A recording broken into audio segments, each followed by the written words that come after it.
fighter has the highest fight IQ? I don't think there's nobody in the game that has the fight IQ that I have. Off the charts. His IQ the is highest insane. fight IQ maybe ever. This guy hits hard. He's tough. He's this, he's that. And this guy has a dream. But my fight IQ will win this fight.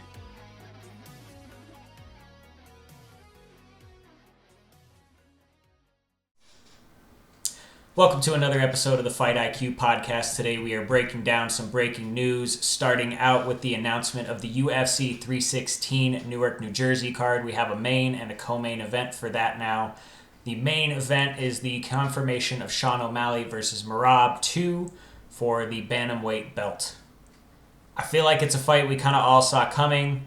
I'm glad we finally have confirmation of it. Is it the fight that we all wanted? Maybe, maybe not, but it's the fight we've got. Yeah, bantamweight's kind of in this weird spot right now, and I feel like this is what happens when there's long periods of time where none of the top contenders are fighting each other. It comes time for the champion that wants to be active to make a defense, and then all of a sudden we're like, oh shit, who's the number one contender? And then somebody like Sean O'Malley is going to get it by default because he's a little bit more popular than the rest. Is like the rematch warranted? I don't know. I don't think so, but at the same time, like the UFC does like to give like their stars like an instant rematch. Like I remember Cody Garbrandt got an instant rematch after not defending his title as well because they wanted to really push him against TJ Shaw. But yeah, man, I don't know. I feel like this was an okay fight to make. I'm not too mad at it. I guess if they want to fight and there's no real number one contender, why not run it back? You know. Yeah, I think this is a good opportunity. I do think Sean still deserves to be at the top of the division. Obviously, he had a rough performance last time out against Merab. Sounds like there was some injuries, but, hey, that's the fight game. That's kind of how it goes. He's done well in rematches before. Obviously, he had that rematch against Cheeto. There was a bit of time removed between those two, but he looked much better. So there is the potential that maybe, after that first fight, they've gone back to the drawing board, having seen 25 minutes of how Merab fights, and maybe they have a different idea of how they're going to go about it this time. So I think it's an interesting matchup still. Either we really do confirm that Merab is one of the best bantamweight champs we've had in a long time, or we get to see Sean O'Malley as champ again, which I don't mind either way, honestly. Yeah, I don't either. And one thing that kind of is a little bit promising for, Sean O'Malley fans is he hasn't really been popping up all over on social media or like podcasts. He's kind of went dark while preparing for this fight. You can tell he's really just eliminated a lot of distractions from what it would seem. He's very low profile on social media. Maybe he'll pop in for like a quick like sponsored video or just to drop a couple tweets. But, he's a lot less active than he was in all of his other lead ups to fights as far as promotion goes. So I think he's really focused, and with him having that 5-round experience against Merab and seeing what worked and didn't work, maybe he's going to start going to the body a little bit earlier with those front kicks and, trying to hunt Merab down a little bit more as he's, cutting the cage, going side to side. It's a very good game plan that Merab had in the first fight, which was to essentially not come at Sean in straight lines. He was circling, biding time until like the last 2 minutes of the round, and then he would initiate the grappling. And so he, that's where he ended up stealing all the rounds. Yeah. Yeah, it's an interesting fight. Obviously, Merab's fought since then. We saw him against Umar, and really he looked great against Umar. I think that was one of those fights where it's like, okay, yeah, Merab is just gonna be game for whoever they put in front of him. So I'm excited to see the Sean fight. We'll see if we get a different outcome on that. I do want to move down to the co-main event, which is another fight that's been a long time coming. We finally have Juliana Pena versus Kayla Harrison. We're finally getting the fight that should have been made like 4 fights ago. Kayla Harrison's getting her title shot finally, and hopefully that means we have the end of the Pena championship reign. Who knows, man? There's actually like a part of me that feels like if Pena is able to survive like the first 3 rounds of onslaught, he might have like that last like 2 rounds of cardio to be able to really fuck up Kayla Harrison with the blind mom boxing. But I feel like Kayla Harrison is really going to maul Juliana Pena. Everything that's like common sense wise for me when I'm looking at this fight, I see Kayla Harrison being able to severely out-grapple Juliana Pena. And when I look at Juliana Pena's striking, even though it's not the prettiest, I feel like somebody that strikes like Kayla Harrison a little bit sharper is going to be able to land the better punches, Plus, Kayla Harrison is trained with Amanda Nunes for her entire, tenure as an MMA fighter. Yeah. And, so she's going to be able to, have that person to like talk to for that. And she probably helped Amanda Nunes get ready for her Juliana Pena fights. I believe it. Yeah, I mean, Kayla Harrison's another one of those kind of bigger, very muscular girls who's definitely got that athletic advantage, I think, over Pena in this case. We've seen that kind of really heavy muscle build be non-advantageous in those 4th and 5th rounds, though, right? If you're dealing with all of that muscle, you're carrying around potentially a little bit more weight on fight day, you might tire out quicker. I could see Kayla Harrison being tired in the 4th and 5th. I just don't know if she's ever even made it that far in a fight. My gut says it doesn't make it that far. I see the judo being a big advantage for Kayla here. I do think she's probably got a little bit better striking. But Pena's surprised us before, right? We've seen weirder shit happen. Yeah, I just hope that Kayla Harrison does her film study, knows how to counter a dipping jab, because that's really all Juliana Pena has. That's pretty effective at her weight class. Yeah. And ultimately, man, I feel like Kayla Harrison has this one in the bag. She's a lifelong martial artist, coming up through judo. She has a lot of experience in there. I would say she actually has more experience than Juliana Pena, even though Pena's been doing MMA for longer. I feel like Kayla Harrison has done a lot more with her time. Juliana Pena has spent a lot of time just kind of being on the sidelines, waiting for the perfect matchups at the perfect time, and going through injuries and stuff like that. Meanwhile, Kayla, ever since she entered the sport after being in the Olympics, she's been very active. So I feel like Kayla Harrison is actually probably the more experienced fighter here, and she's going to be a pretty good champion if she's able to, keep making the weight. Yeah, absolutely. And then I want to move down to probably the fight that I think out of these three I'm the most excited for, and I think you share that with me on this one. We have a new main event for UFC Fight Night Kansas City. That's April 26th. This was Khalil Roundtree Jr. versus Jamal Hill. Jamal Hill had to pull out due to injury. We now have a replacement because someone else, Jeff Neal, also had to pull out from injury. So now we have Carlos Prates versus Ian Garry as our new main event. I'm fucking excited, man. That's going to be a fight. Interesting for Ian Garry to take this fight on short notice. I wonder if he was preparing for something already. Maybe there was something that we hadn't had announced. If not, 3 weeks notice for Carlos Prates is a rough go. Yeah, dude. I feel like Ian Garry's going to tell us at a press conference the week of the fight that he's like, I was preparing for this. He's like, I knew this was going to happen. My time. I was getting ready. I feel like Ian Garry probably, with all these welterweight matchups, that have happened these last few weeks with Sean Brady and Leon Edwards and all that, I feel like he was really just staying in shape because he didn't have a fight coming. Yeah. And just kind of being ready to, at any time, hop in if anybody fell out. And that's a very smart decision. I could just see Ian Garry doing some shit like that. He'll let us know if he did or not. He loves to yap at the press conferences. But ultimately, man, I think this is a great fight for Prates to really just establish a number one contender fight. Yeah. Yeah. I mean, that to me, this is one of those situations. So if Shavkat got the number one contender spot, obviously Shavkat having to pull out of his fight with Bilal. But if he got a title shot off of the Ian Garry fight, logically it makes sense that maybe Ian Garry's not that guy anymore, right? He lost that fight, so maybe he's number 2 or 3. Realistically, though, we're still talking top 5 of the division, right? These are the guys that were in that title contention talk.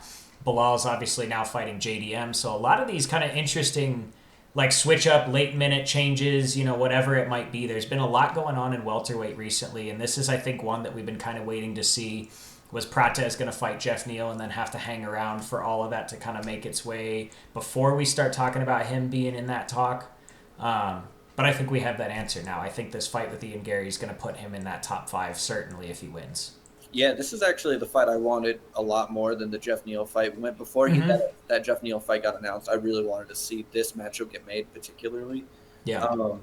Because I feel like if Prates goes out there and flatlines Ian Garry, that's all right, bro, you can get the title shot, Yeah, absolutely. Obviously, Shavkat's still floating around up there. I feel like his performances have been pretty lukewarm, even though he's been getting finishes. That Ian Garry win wasn't that impressive. No. So maybe he might need to get another win, especially after missing that title shot against Bilal already. Yep. If Arman Sarukian has to, get another fight before he gets the title shot after pulling out, I feel like Shavkat should probably have to do the same. Yeah. But with that being said, man, I just feel like, yeah, this is a sick fight for Prates. I'm Yep. way more hype about this matchup than I was the Jeff Neal one. Because I feel like it's a winnable fight for Prates. And lately, Ian Garry is just, he's been getting a lot of hype for putting on very mediocre performances. Yeah. And then, yeah, obviously he's just super cringe on the mic. But You want, and you'll sit there, you shut up, and you'll do what you're told. But very, very much props for him for taking this fight on short notice. I feel like he was getting ready in the background for something to shake up. And then another thing, too, was I was really worried that they were going to do a Buckley matchup and let Usman coast past that, because I feel like Usman and Buckley need to fight now. Yes, I think so. That's the fight to make 100%. And I feel like Usman's just trying to, like, play Game of Thrones until he gets a title shot. But, yeah, man. I'm excited for this one. You know, that was a big one for me, is I was definitely getting worried because there was so much talk about the potential for like a Carlos Prates versus a Buckley, which to me is kind of a bummer of fight, just because then we lose one of these really cool, exciting prospects for the top half of the division. So to see that not get made makes me think that they have something else in mind for Buckley. Is Usman even considering 170 still at this point? I kind of figured he was going up to middleweight, and it seemed like he wanted to stay there. I don't know. I've never put Usman in title contention recently. I just don't think he's been that guy. He's been at middleweight. He's had kind of hit or miss performances. There's no way he can just coast his way in this time, right? I hope not, man, but I could definitely see it happening. Yeah. Interesting. Well, I do want to move on. The other announcement that we had going on was a pretty big one as well, something we've been following for a while, and I think we're pretty excited that it's finally come to fruition, and that is the Global Fight League events 1 and 2. They're going to be back-to-back Saturday and Sunday night. I just want to run through this card with you here because I think there's some fun ones. I know you've picked out a couple really fun ones on this too. And then we'll talk about them a little bit, but I think we'll hash it out as the event gets a little closer. But for now, it's something to start building the hype on. Starting on night 1, we have Uriah Faber versus Renan Barão. This is a trilogy fight, which was an interesting one because Uriah Faber's lost the first 2 and lost them fairly decisively. I don't know why we're doing a third, but I guess it's a cool fight. I mean, you know, it's a throwback to the UFC 10 years ago. Yeah, this is like the same thing they do with like Chuck Liddell and Tito Ortiz. You know, they're just doing those nostalgia fights. I feel like GFL really wants to capitalize on like that specific era when, you know, some would say the UFC peaked. But yeah, Uriah Faber and Renan Barão have a lot of history. They had an Ultimate Fighter season against each other, and yeah, man, it's gonna be a good fight to see where they both ended up. I know Renan Barão ended up getting busted with steroids, I think, and then you know, he didn't really do so hot after USADA came around. But with that being said, it's gonna be interesting to see, you know, if the California kid can get that win back. You know, he's had a rough go of it. His last handful of fights in the UFC were pretty tough. I mean, he was fighting guys like Peter Yan who just beat his ass the entire fight. So, you know, hey, maybe he's again now in competition with people that he can fight. We'll see. Moving down the card, there's Anthony Pettis versus Benson Henderson. I believe this is also a trilogy fight. Maybe we get to see another Showtime kick. Obviously, where it all started, maybe GFL's trying to recreate some past again here. See, this is where I feel like it's actually going to work against each, because this is actually the 4th time they've fought. Is it the 4th? I think Bellator already did the nostalgia fight on this one. So how many times can we keep doing this, you know? I think they're trying so hard. They're like, dude, just do one more. Or like have Benson Henderson do it now. Yeah. Do it back to him. Yeah, he does it running backwards, you know? But, yeah, I don't know if I'm too hyped about this matchup. I just feel like it's going to be another like lame decision fight, to be honest with you. You know, it's certainly possible. It's definitely both of them out of their prime, so we might see a slower, less exciting version for sure. Moving down again, the recently cut and now recently re-signed Holly Holm fighting her Canadian sibling Julia Budd. Yeah, evil twin sister Holly Holm is going to be. This is going to be a lame fight probably. Yeah. Julia Budd was the Bellator featherweight champion for a little while until Cyborg came around, and she has pretty good, decent kickboxing and good grappling. Yeah. And you know, it's going to be another Holly Holm fight. Yeah, absolutely. Moving down again, another fun one. We have Chad Mendez versus Mike Linares. This is Pretty interesting. Chad Mendez has been bouncing around. Obviously had a crazy fight with Eddie Alvarez in BKFC. Connor was screaming at both of them, trying to corner him during the fight.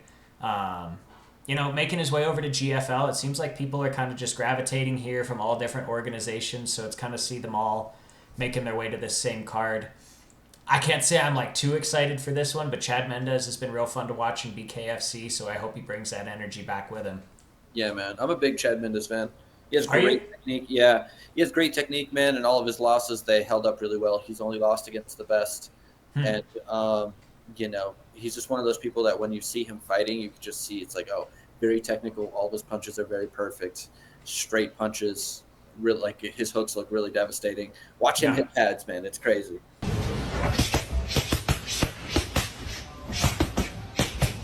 Yeah, I've seen a couple of him, and his body shots are nuts. Yeah. Moving down a little bit here, found another one that's kind of fun. It is the return of Sage Northcutt. Obviously had a lackluster UFC career, got bounced around. I think he ended up at 1 and fought Cosmo Alessandre way back when, and I think it changed his face forever. Man. That was a rough one, Am I excited to see Sage Northcutt back? Maybe. I think he's a guy that would do really well in karate combat. I know his sister, I think, was in karate combat briefly. I don't know if he ever made his way there.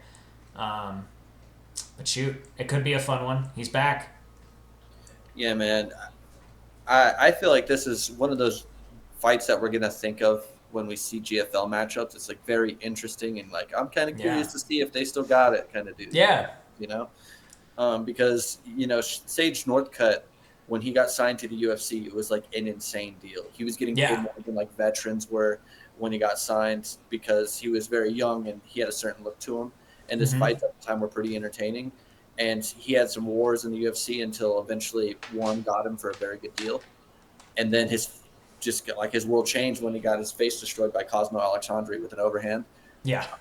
That was a very devastating injury. And like, I remember seeing pictures with all the pins in his skull. Yeah. It was crazy when he was in the hospital holding his face together. And it's just like one of the worst like MMA injuries. Anyways, yeah, man, I'm interested to see if he still got it. He only has 3 losses in MMA. It's not bad. He's fought some like really good competition and since he's been competing. And he's always been very talented. So it's cool to see that he's still getting after it. Yep, absolutely. Speaking of guys that are still getting after it, we've got 2 folks that probably haven't seen a ton of action in a while. Marlon Moraes versus Ray Borg. Oh, man. We got the return of One Punch Man. Can he do it? We get Krillin back, finally. I just hope – I don't want to see Krillin get flatlined by Ray Borg, dude. That's going to break my heart. Because Ray Borg was one of those people that would fight at flyweight that had a lot of potential. But ultimately, like, it was always failing to make weight, always pulling out, never showing up to fights that really cost him his UFC career. And it was some of it, had to do with, I think, like, very personal stuff for him. Yes. Yeah, dude, I just feel like this is a very winnable fight for Marlon Moraes. And he's always been very talented, and he went to war with like people like Henry Cejudo and Jose Aldo, and he has a lot of experience in there, but who knows how this one's going to go. Dude, it's an interesting one. Speaking of who knows how this one's going to go, we've got the return to MMA after, 3, maybe 4 just blazing KOs on Karate Combat. Robelis to Spain. Cuban Missile Crisis is making his way back here. This is an interesting one. He's fighting Todd Duffy, which is such a wild matchup. What's going on, dude? Like this. I think we're trying to see Despain just really keep going on these crazy knockouts. We want 30 seconds or less, first round only. Dude, I just love that it's either he gets a KO in the first minute of the fight, or he gets like 30-27s by just getting smudge grappled. Like that's it. There's no in between. There's no. If you make it past the first minute of the fight, like you're good. Yeah, you're pretty good. Yeah, unless it's Karate Combat and you can't wrestle him. Yeah, dude. I feel like he should stay there and build his aura. That's what I'm saying. He's older and he doesn't have a lot of time left to compete. Thankfully, he's at the heavyweight weight class, so it's like he's going to be, he's going to be able to compete a little bit longer than most, but he's getting up there in age. So I think he just wants to get as much money as he can, as quick as he can, take a lot of fights as often as he can. But I feel like if he could stay in Karate Combat and just aura farm there, he could be the champion there. Like, who's going to be? Absolutely. It's Sam Alvey. Sam Alvey's the heavyweight champ over there right now. That's crazy. Next one on this card that we wanted to talk about here, you brought it up. I want you to put me on game a little bit on this one. It's Gleison Tebow versus Alex Oliveira. These are two fighters that were always in the UFC, and they would really go. I feel like only the hardcores appreciated Alex Oliveira, always bringing it. His fights, no matter what, he was always scrappy, always in there. And even in his losses, he always represented himself very well. Very just scrappy dude. His chin wasn't holding up towards the end of his UFC career, which was kind of sad. So it's going to be interesting to see if this time off has helped. Gleison Tebow was just a little roided up fire hydrant and cutting massive amounts of weight. So he was just a specimen in himself. So yeah, it's going to be interesting to see this matchup in particular. I feel like this is going to be like a fucking, either it's going to be a banger of a fight or we're going to see Alex Oliveira just get like KO'd and it's going to suck. Yeah, it's certainly possible. We do move on to day 2. So this is kind of a cool thing. We have 2 full days of cards. I think it's 31 fights in total. Obviously, we're not touching on all of them. Night 2 is where they really brought out some of the people that I think people are going to recognize. Starting out with the main event. Weird fight. I guess they're doing it at lightweight. Lightweight apparently also means 165 pounds in GFL. We haven't confirmed that, but that's what I've heard. Dillon Danis versus Tony Ferguson. I guess Dillon Danis, the fight with KSI fell through, so he wasn't doing that. He decided he's not fighting Mike Perry. We're fighting in GFL a month later anyway. We're fighting Tony Ferguson. Yeah, dude, it'll be interesting to see if he actually shows up. Props to GFL for believing in Dillon Danis to show up for a fight because he has a long history of having main event or very high prominent spots on a card that he's in and then pulling out at the very last minute. Yeah. So I hope he shows up for this one. I think Tony Ferguson actually can get this win. He's looked good in the past, even getting finished in his last few fights. I think Tony Ferguson is going to be able to beat Dillon Danis. With that being said, though, it's going to be real depressing if we see Tony Ferguson just get fucking Peruvian necktied, dude, by Dillon Danis. So you want to hear my nightmare with this one is Tony Ferguson has a long history of knee injuries. And Dillon Danis has a long history of going after people's legs. And my fear is that Tony Ferguson gets heel hooked on live television and that same knee just explodes the entire time.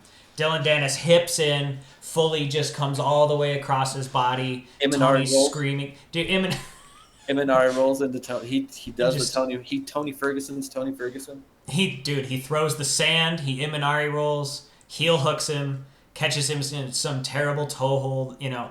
That's my fear, is that we see Tony Ferguson lose his leg.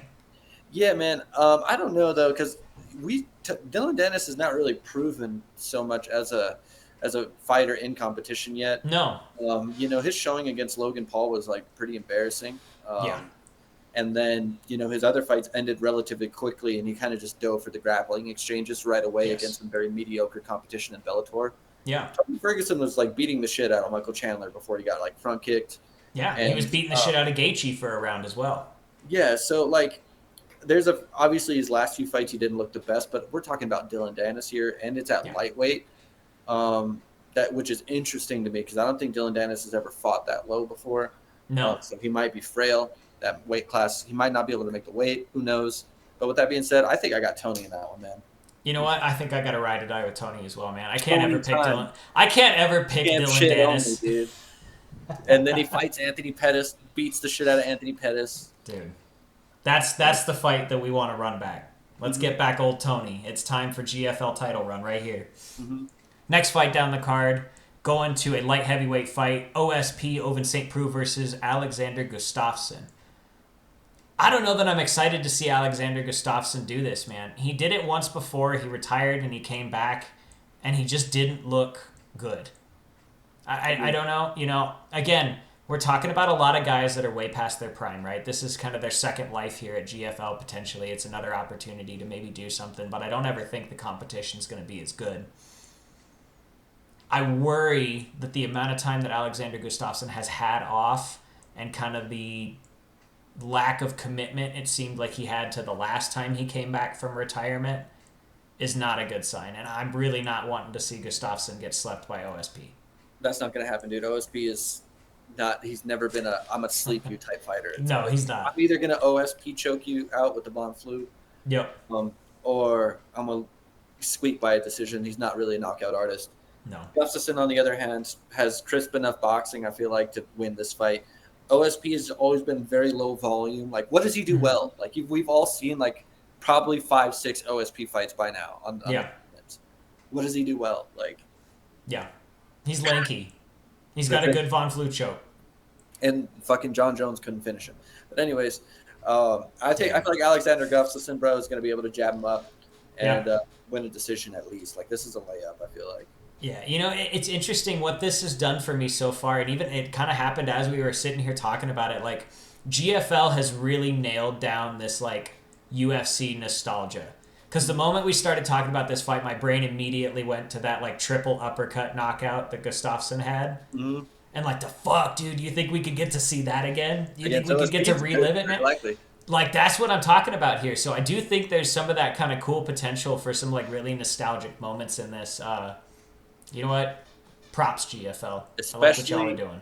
If the GFL is real cool and lets them juice. Or at least just tells them when. Just tells them when they're going to test them. Yeah. Like, yo, we're going to test you on the 20th. You know? Weigh-ins on the 21st. We're weighing 7 a.m. on the 20th. We're testing you guys. So yep. Just know that. Write that on your calendar. Just let them know when you're testing. That's all we do. These guys are all a little older. There's probably a lot of them on some TRT. I would appreciate it. Let's be on some TRT. That's okay. I feel like Gustafsson at this age deserves it at this point. Like, I want him to be safe, dude. I want him to be able to take the damage that a fight can bring. That's what I'm saying. Give him the juice. Give him the juice. Juice is loose. Moving on down to the juice is loose. Uriah Hall versus Douglas Lima. This is a rough one for me, man. I was looking at Douglas Lima's career because I remember Douglas Lima just being a world beater for a little bit in Bellator. Yeah, I'm telling you right now. In Bellator, he had his moments. He was champ briefly there. He knocked out MVP. He had the crazy fight against Rory McDonald. Like, there were moments where Douglas Lima was that guy. Mm-hmm. That was pre-2020. He lost, I think, 5 out of 6 since 2020, and it's just been a skid. You know, that being said, I can't say Uriah Hall has had a great moment. I mean, his best moment that I still remember is his fight on The Ultimate Fighter, right? The spinning wheel kick. The spinning almost killed that guy. The Gegard Mousasi one is a lot better because Mousasi's a dog, you know, who also fights for the GFL, by the way. Yep. But when he did the spinning back kick to Mousasi and KO'd him, that's his best win, and I feel like was, you know, even though Mousasi came back and won in the rematch, I feel like him winning that was his best win by far. But the wheel kick is what we're all going to remember him for, that's for sure. Absolutely. I don't remember his fight against Anderson Silva because Stylebender did it better. You know, we don't need that. Moving on down. Actually, I do want to say, this is like a fight between two people that have like amazing striking potential, but just never pulled the trigger. Yeah. So like, I feel like this is going to be like on paper. This is one of those fights you look at and you're like, oh, this one's going to be so sick. And then when the fight actually happens, neither of them pull the trigger because they never pull the trigger anymore. Yep. And they haven't pulled the trigger since fucking 2020.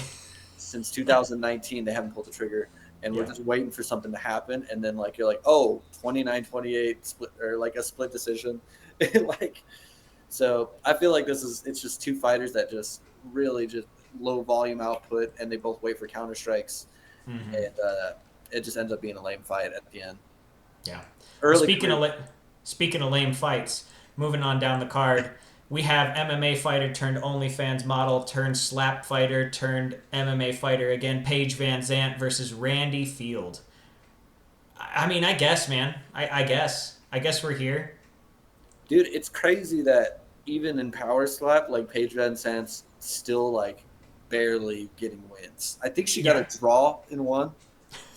It's like, yo, how do you not like get a draw or like get a win in power slap? I I don't know what to say about it. She kind of just pops up wherever sometimes, and we're just like, how does she keep getting these opportunities? Yeah. Coming off so many losses. But we'll be able to say, I feel like this opponent, probably is somebody that she could beat.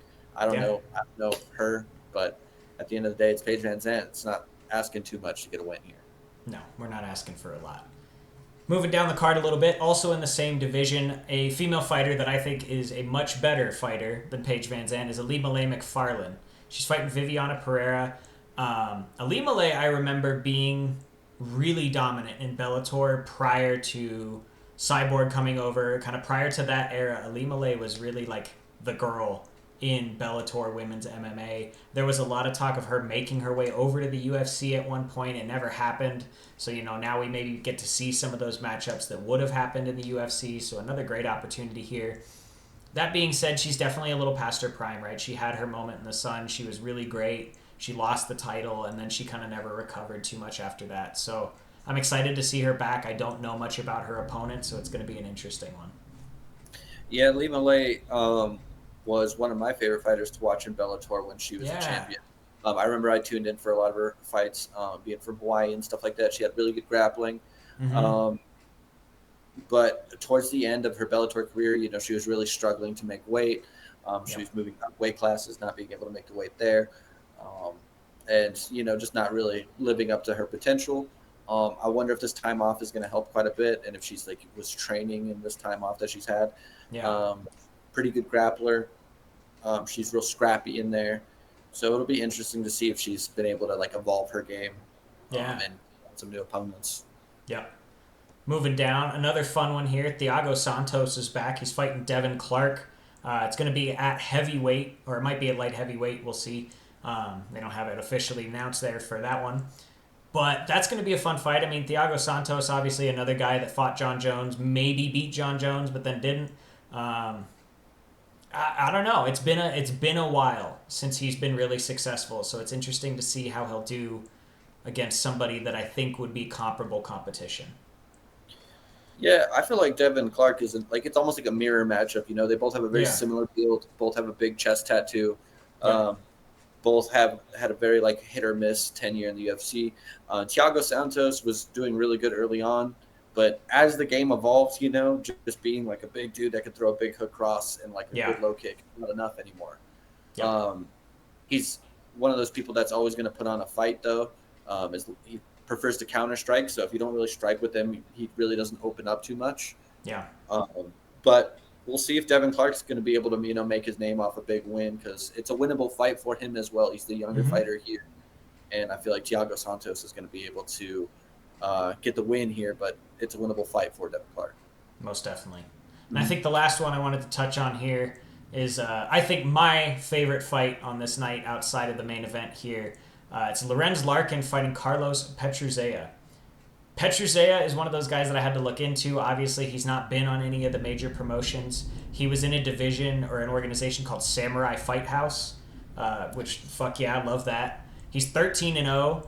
Every fight has been a finish. He's had 6 KOs and 7 submissions. He just had his 4th title defense in October of 2024. So this is somebody that's not only a 13-0 killer, but is active. He's been fighting up until this point. This is just him making the next step in his career. Lorenz Larkin, obviously one of those guys that's been around the block for a while. I don't know. Are they throwing Carlos an easy one here, or does Lorenz Larkin maybe still have it? Yeah, dude. Lorenz Larkin was one of those fighters who was one of the first to walk away from the UFC for a very high price. Him and Rory McDonald left around the same time to Bellator, and they both got set up with really nice championship opportunities there.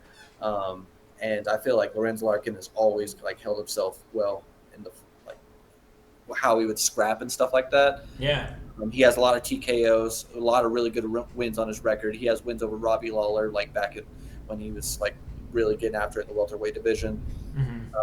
His last 2 wins have been by TKO. Fought really good competition, and he's fighting a young, hungry killer that's just making that next step.